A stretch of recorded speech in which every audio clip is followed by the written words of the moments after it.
تمام طریقوں سے نماز کیا رسول اللہ سے ثابت ہے؟ دیکھیں ان ٹاپکس کے اوپر تو میری پوری ویڈیوز ہیں، آپ ایک تفصیلی ویڈیو دیکھ لیں، شرک والے امام کے پیچھے نماز پڑھنا، اس میں میں نے پوری ڈاکٹرن بیان کی ہوئی ہے۔ صحیح بخاری کے اندر 694 نمبر حدیث ہے کہ ان قریب ایسے امام آئیں گے جو تمہیں غلط نمازیں پڑھائیں گے، تم ان کے پیچھے نماز پڑھ لینا، ان کی غلطی کا وبال انہی پر ہوگا۔ اور اس سے اگلی جو حدیث ہے صحیح بخاری میں 695 نمبر، حضرت عثمان غنی رضی اللہ تعالیٰ عنہ کو جب باغیوں نے، بلوائیوں نے محصور کر دیا تو لوگوں نے پوچھا کہ ہم ان کے پیچھے نماز پڑھ لیں کیونکہ مسجد پہ ان کا قبضہ ہے، تو انہوں نے کہا نماز ایک مسلمانوں میں نیکی کا کام ہے، نیکی کے کاموں میں ان کا ساتھ دو اور برائی میں ان سے الگ رہو۔ تو اس حدیث کے اوپر امام بخاری نے باب باندھا ہے، باغی اور بدعتی کے پیچھے نماز پڑھنے کا حکم،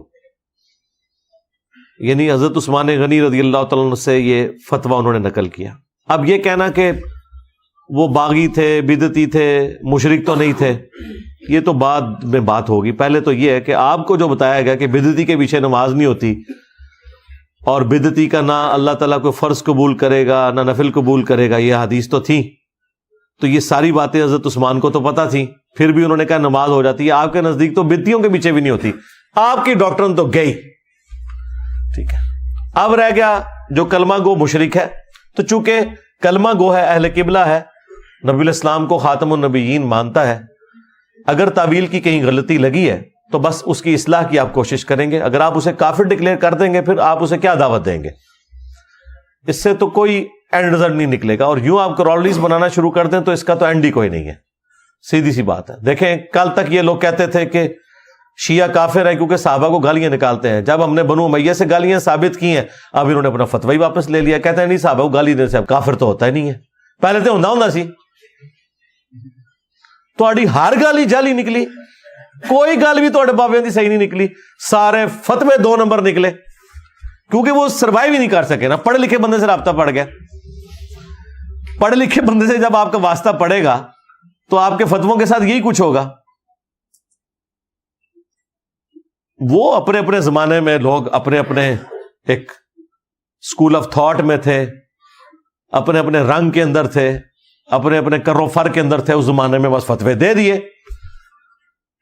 تو وہ قرآن و سنت نہیں ہے۔ کسی امام کا کوئی فتویٰ کہ فلاں کے پیچھے نماز ہوتی ہے نہیں ہوتی، چاہے وہ امام بخاری ہو، امام احمد بن حنبل ہو، یا آج کا کوئی امام کعبہ ہو، وہ فتویٰ ہے، یعنی اس کی رائے ہے، قرآن و سنت نہیں ہے، یہ ذہن میں رکھیے گا۔ امام کعبہ اگر کہہ رہے ہیں نا کہ بریلویوں کے پیچھے نماز نہیں ہوتی، تو امام کعبہ کے ماننے والے تھوڑے لوگ ہیں، بریلوی زیادہ ہیں، ان کا امام یہ کہتا ہے کہ امام کعبہ نجدی ہے۔ تو جس امام کعبہ کے پیچھے خود نماز نہیں ہوتی ہے وہ یہ کیسے کہہ سکتا ہے کہ بریلویوں کے پیچھے نماز نہیں ہوتی؟ تو کہیں گے نہیں ہو جاتی ہے، اور سب کے پیچھے ہو جاتی ہے۔ باقی آپ ویڈیو دیکھ لیں میری۔ آپ کے لیکچرز کی کلپ کاٹ کر بیان کرتے ہیں، ہمیں کیسے پتا چلے کہ وہ کلپ کون سے لیکچر سے کاٹا ہے؟ میرے بھائی جس نے کاٹ کے بھیجا ہے نا اس کے منہ پہ مارے نا وہ کلپ، ہم سے نہ پوچھا کریں، ہم نے کیوں بتانا ہے؟ جس نے یہ شرارت کی ہے، اگر وہ اسلام کے ساتھ مخلص ہے، اگر وہ مومن ہے، منافق نہیں ہے، تو اس کا کام ہے نا، تو آپ کو یہ پتا چلے گا کہ اس کے پاس بھی پیچھے سے آیا ہوتا ہے۔ اسے کہو کہ ظالم انسان، جب تجھے پتہ ہی نہیں تھا تو نے آگے کیوں بھیجا ہے؟ اسے کہ پیچھے شیطان ہی نکلے گا جو جمعے والے دن ممبر پہ آپ کو نظر آتا ہے انسانی شکل میں۔ ہم نے نہیں کاٹ کے آپ کو بتانا، یہی ہماری جیت ہے کہ میں نے اپنے اسٹوڈنٹس کو بارہا کہا کہ آپ کے پاس کوئی کلپ آئے تو اس کو کہیں گے پوری ویڈیو بھیجو، اور قیامت تک نہیں پوری ویڈیو بھیج سکتا۔ اس بات کا ثبوت ہے کہ وہ کلپ انہوں نے صرف شیطان کے ہتھے چڑھ کے آپ کے استاد کو ڈیفیم کرنے کے لیے بھیجا ہے، لیکن اس میں سے نکلنا کچھ نہیں ہے۔ مجھے بتائیں آپ میں سے کتنے لوگ ہیں، ہاتھ کھڑا کریں ریئل ٹائم، جنہیں میرا تعارف نیگیٹو ہوا تھا؟ تو آپ لوگ یہاں تو نہ بیٹھے ہوتے نا، کلپ کاٹنے تھے ان کو۔ یہ جو حرکتیں کرتے ہیں نا انہی سے پوچھ لیا کریں کہ پوری ویڈیو پیش کرو کدھر ہے، تو وہ نہیں پیش کر سکیں گے. تو انہیں کہ یار تمہارا جھوٹا ہونے کے لیے یہی کافی ہے. مسلم شریف میں حدیث ہے کہ کسی شخص کے جھوٹا ہونے کے لیے یہی کافی ہے کہ وہ ہر سنی سنائی بات کو آگے کر دے. تو تم تو بھائی اب کذاب ڈکلیئر ہو گئے ہو، سیدھی سی بات ہے. دجالوں میں سے ایک دجال ہو گیا ہو. دجل کیا نا، جھوٹ بولا ہے، فریب کاری کی ہے، دھوکہ دیا ہے. تو ہم نے نہیں بتانا، نہ ہم سے کوئی یہ ڈیمانڈ کرے کہ ہم نے اپنی پوری ویڈیو بتانی ہے. نہیں، بالکل نہیں بتانی. جنہوں نے آپ کو کلپ بھیجا ہے انہی سے کہیں کہ بھائی پوری ویڈیو بھیجو. تو جب وہ نہ بھیجیں تو آپ سمجھ لیں. اب اس کے اگینسٹ آپ دیکھیں ان کے بزرگوں کا فیض تو یہ گندے انڈے ہیں جو کلپ کاٹتے ہیں. ہمارا فیض آپ نے دیکھا ہے؟ ہمارے کبھی کسی اسٹوڈنٹ نے کسی عالم دین کی آدھی کٹی ہوئی ویڈیو آگے فارورڈ نہیں کی. یہ آدھے کٹے ہوئے چھوٹے چھوٹے کلپ میرے ہی مارکیٹ میں ہے نا. اور کسی کے یہ آدھے چھوٹے کٹے ہوئے کلپ آپ کو کہیں نظر آئے ہیں کہ وہ آؤٹ آف کانٹیکسٹ کاٹ کے تو پبلک میں عام کیے ہوں؟ وہ اس لیے نہیں ہے کہ وہ تو ہم نے کرنے تھے نا، ہم تو یہ غلیظ کام نہیں کر رہے. ادروائز یہ سب کچھ ہم کر سکتے ہیں، مسئلہ تو کوئی بھی نہیں ہے.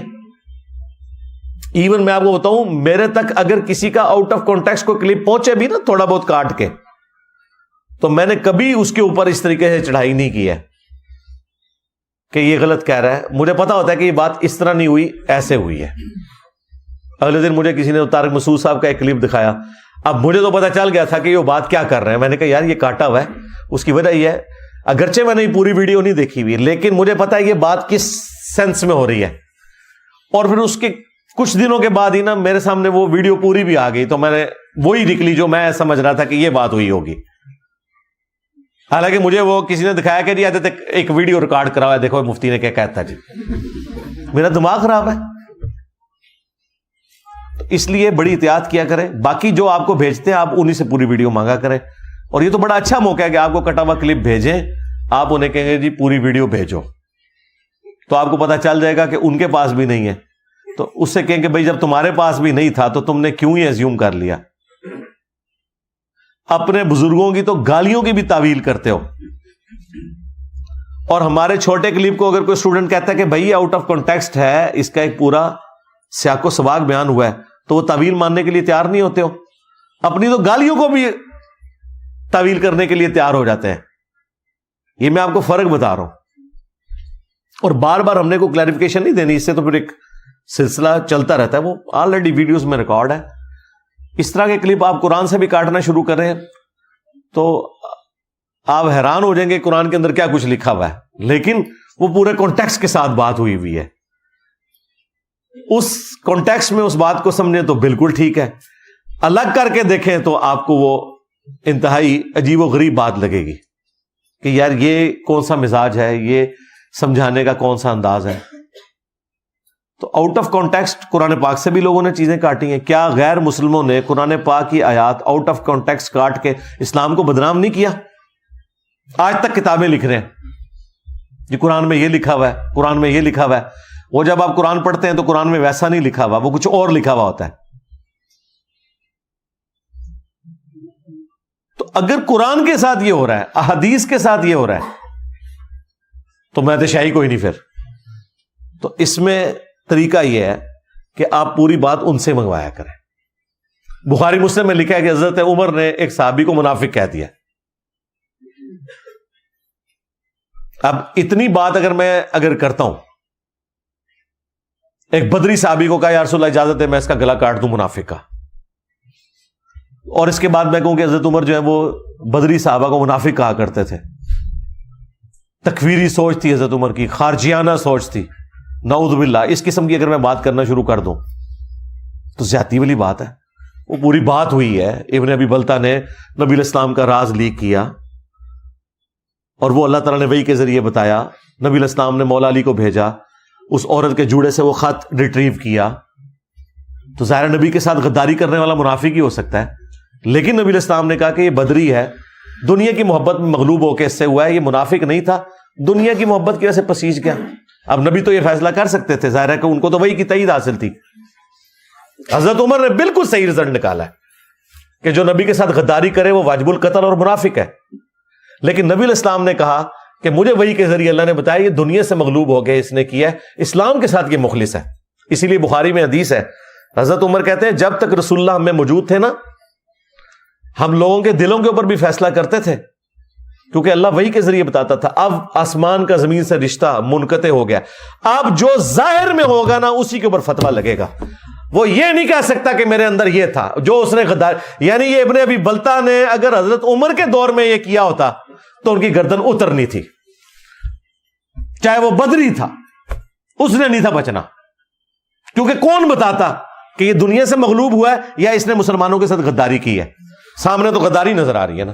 اچھا، اب اس حدیث سے امام بخاری نے ایک بڑا عجیب رزلٹ نکالا اور کمال کا کام کیا. انہوں نے اس کو چیپٹر کی ہیڈنگ میں ڈالا کہ اگر کوئی مسلمان دوسرے مسلمان کو غلط فہمی کی بنا پر کافر کہہ دے تو وہ کہنے والا کافر نہیں ہوگا. یہی بات میں نے کر دی تھی کہ اگر کوئی شیعہ کسی صحابی کو کافر کہتا ہے اپنے علم کی وجہ سے تو وہ کافر نہیں ہوگا.